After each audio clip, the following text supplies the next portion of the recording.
आज हम लोग देखेंगे कि आपके शत्रु है कौन। आपको तो पता है कि आपके बहुत ज़्यादा शत्रु है, एक नहीं, एटलीस्ट 3 या 5 शत्रु है आपका, ये आपको पता है। पर परफेक्टली वो कौन है ये आपको पता नहीं चलता है।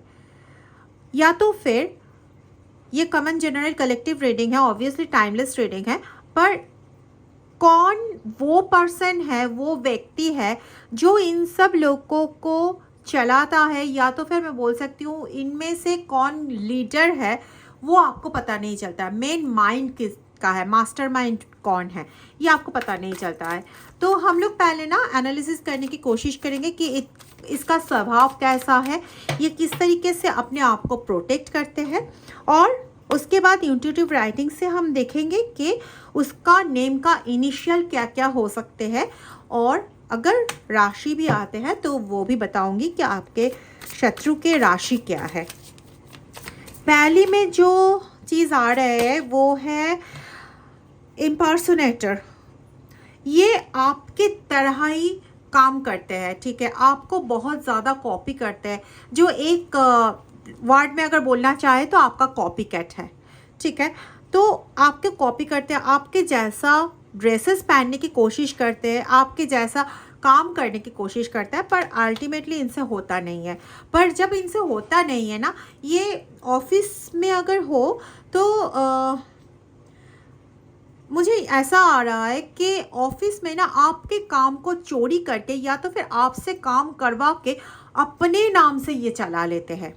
घर में भी सेम चीज़ कि आपको देकर काम करवा लिया और उसके बाद ऐसे उसको प्रेजेंट किया कि उन्होंने ही शायद किया है, ठीक है। ये बहुत ही चालाक है और बहुत बहुत दिमाग है इसके पास। थ्रेटनिंग, ऐसा है ना, ये ना लोगों के सॉफ्ट करने को लेके बहुत ज़्यादा खेलते हैं। मतलब सॉफ्टनेस ऐसे क्रिएट करते हैं कि आप अगर कुछ बताने भी जाओ ना तो उनका मासूम सा चेहरा देख के या तो फिर उनका कोई प्रॉब्लम हो सकता है ये देख के आप खुद ही चुप बैठ जाते हो, ठीक है। तो ये इनका ना कैरेक्टर है, और इनसे ना क्या होता है कि ये बहुत ज़्यादा अपना गेन कर लेते हैं, बहुत ज़्यादा अपना गेन करते हैं, और इसको पता है जो कौन सा वे से चलने से इसको गेन होगा, ठीक है। इनमें से मुझे जहाँ पे आ रहा है कि ये कोई एक इंसान है जो आपका फैमिली का इंसान है, जिसको आपको हटाने से उनका प्रॉपर्टी का बेनिफिट हो सकता है, या तो फिर ये आप कोई अनएक्सपेक्टेड कुछ एनर्जी गेन कर सकते हो, ये इनको पता चल चुका है और ये उसको हड़पने की कोशिश में है। स्पिरिचुअली आप बहुत एक्टिव हो चुके हो, आपके एनर्जी जब उतना एनर्जी आएगा ना आपके पास तो उसको लेने के लिए एक ब्लॉकेज क्रिएट कर रहा है इस टाइम पे। हो सकता है पिछले 6 महीनों से आपको लग रहा है कि नेगेटिविटी शायद कम हो चुके हैं, थोड़ा सा फिज़िकली आपको लग रहा है कि हैंडीकैप्ड हो चुकी हो फिज़िकली, बट अदरवाइज सब ठीक ठाक है। आपका एनर्जी ब्लॉक करने की कोशिश में है एक्चुअल में। कुछ फोटो प्रूफ इन्होंने रखा है। कभी ये अगर लोगों के सामने इनका चेहरा आ भी जाए तब भी अपने आप को छुपाने की कोशिश कर सके, ऐसा कुछ प्रूफ भी इसने इनके पास रखा है। जैसे कि कोई पेपर्स, या तो फिर कोई फ़ोटोज़, या तो फिर कुछ सामान जिसको दिखा के ये प्रूव कर सकते हैं कि मैंने खुद के लाभ के लिए ये नहीं किया, बल्कि उनको प्रोटेक्ट करने के लिए, आप ही को प्रोटेक्ट करने के लिए उसने ये चीज़ किया था। और जैसे कि आपको कुछ पता ना चले इसलिए उसने कुछ भी आपको नहीं बोले, और दूसरे को भी आपका गलती पता चलने नहीं दिया, ठीक है। एक्चुअली कसूरवार ठहराने की कोशिश तब भी किया जाएगा इनके द्वारा आपको ही, ठीक है। और ये इनका लास्ट चांस है, फिर भी ये बहुत दूर का प्लानिंग करने वाले इंसान हैं, ठीक है। हो सकता है ये मोस्ट ऑफ द केसेस ये आ रहा है कोई फीमेल। कुछ कुछ क्षेत्र में ये कॉमन जनरल कलेक्टिव रीडिंग है, मैं पहले ही बोल चुकी हूँ। तो कुछ कुछ क्षेत्रों में ये आ रहा है कि ये कोई मेल पर्सन जिसका एज 55 अराउंड से लेके 62 अराउंड तक हो सकता है, ठीक है। और इनका बातें इतना वो है ना, मतलब इतना मिठास से भरा हुआ है। अगर आप उसको डायरेक्टली हीट भी करेंगे ना तो ये बहुत शांत होकर आंसर देंगे। एक्चुअल में इन लोगों का खासियत ही ये होता है कि आप उनको बहुत ज़्यादा कुछ बोलो भी, उनको अगर आप बोलो आपने ये किया, आपने वो किया, आपने सो किया, ब्ला ब्ला ब्ला, तो वो लोग ना हंस के चले जाएंगे, या तो फिर उसका इतना मिठास वैसे जवाब देंगे ना, आपको लगेगा कि आपने ही गलती कर दी है, ठीक है। और असल में जो भी नेगेटिव पर्सन्स होता है, जिन्होंने इतना गलती किए है, दूसरे का जीवन को नष्ट करने की कोशिश कर रहे हैं अभी भी, उसका दिमाग बहुत तेज़ होता है और वो बहुत शांत है। एक्चुअली आपके केस में तो यही है। तो इनको कुछ भी बोलो ना, ये ज़्यादातर शांति रहते हैं।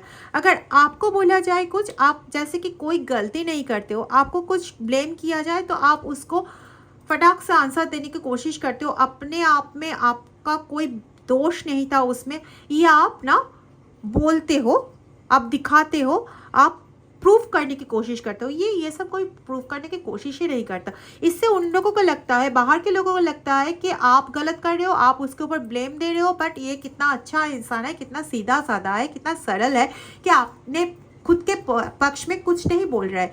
यही तो इसका दिमाग की चाल है। चलिए आप देखते हैं कि इनिशियल लेटर में क्या क्या आता है। First initial letter M, okay, first initial letter M. अच्छा, नंबर 3 यहाँ पे बहुत ज़्यादा आ रहे हैं। 3 एंजल नंबर जो देख रहे हो उनके लिए पी या तो फिर डब्ल्यू बहुत ज़्यादा आ रहा है। अच्छा, 5 वाले उनका एस हो सकता है कि आपका साइकिक और डेस्टिनी नंबर भी 5 हो सकता है, या तो फिर 2 हो सकता है, ठीक है। साइकिक और डेस्टिनी नंबर 2 हो सकता है, 5 हो सकता है, या तो फिर 1 हो सकता है। आपके लिए आपका शत्रु का नेम का फर्स्ट लेटर एस या तो फिर पी हो सकता है, ठीक है। दूसरे में ओके, 3 1 4 7 हो सकता है साइकिक और हो सकता है डेस्टिनी नंबर। हो सकता है कि ये नंबर्स आपके सामने आता होगा पर डबल डिजिट में आता होगा। अगर आपके सामने ये नंबर्स आता है, मतलब हो सकता है 11 44 77 या तो फिर 33, या तो फिर इनमें से कोई 2 का कॉम्बिनेशन, पर वो भी डबल में। जैसे कि मान लो 1313 या 3311 या 1133, ऐसा कुछ, ठीक है, या 3131, ऐसा कुछ। मतलब 2 नंबर का कॉम्बिनेशन भी होगा तो एक एक नंबर 2 बार रहेगा, मस्ट है। अच्छा, इनके लिए बोल रही हूँ पी क्यू ज़्यादा आ रहा है, पर क्यू नाम का स्टार्टिंग लेटर किसका होता है पता नहीं। अच्छा, जेड आ रहा है, एम आ रहा है। ये एम तो पहले भी आया था, पी भी आया था, ठीक है। और जो ज़्यादा आ रहा है ना कि ये कॉमन आ रहा है, किसी के नंबर लेके नहीं आ रहा है। आपका नाम का भी स्टार्टिंग लेटर एस है, या तो फिर एम है, या तो फिर पी है। आपका नाम का स्टार्टिंग लेटर एस, एम और पी। आपका जो शत्रु है उनका लेटर आ रहा है जे से या तो फिर एस से, ठीक है। ये पर्टिकुलरली इनके केस में मैं बोल रही हूँ कि ये फीमेल ज़्यादा है। 20% तक होगा कि मेल पर्सन है इनमें से, ठीक है, और वो मेल का एज भी 50 से कम होगा, 50 ईयर्स से कम होगा, ठीक है। तो ये था आज का इनिशियल लेटर्स। कल फिर से कोशिश करूँगी दूसरा कुछ साइन लाने की, या तो फिर दूसरा कुछ जो भी इंट्यूशन में आएगा उससे हिसाब से करूँगी। अगर वीडियो अच्छा लगा होगा तो एनर्जी कनेक्ट करने के लिए प्लीज़ लाइक कीजिए वीडियो को, सब्सक्राइब कीजिए चैनल को और बेल आइकॉन प्रेस कीजिएगा, और हो सके तो इस वीडियो को शेयर कीजिए दूसरों के बीच में। कमेंट करना मत भूलिए, क्योंकि आप लोग जितना ज़्यादा कमेंट करेंगे उतना ज़्यादा positive energy and protective energy collect कर पाओगे। मेरी बातों से नहीं, काम से समझना कि सुमन आदि सही बोल रहे हैं या नहीं। ओके, चलो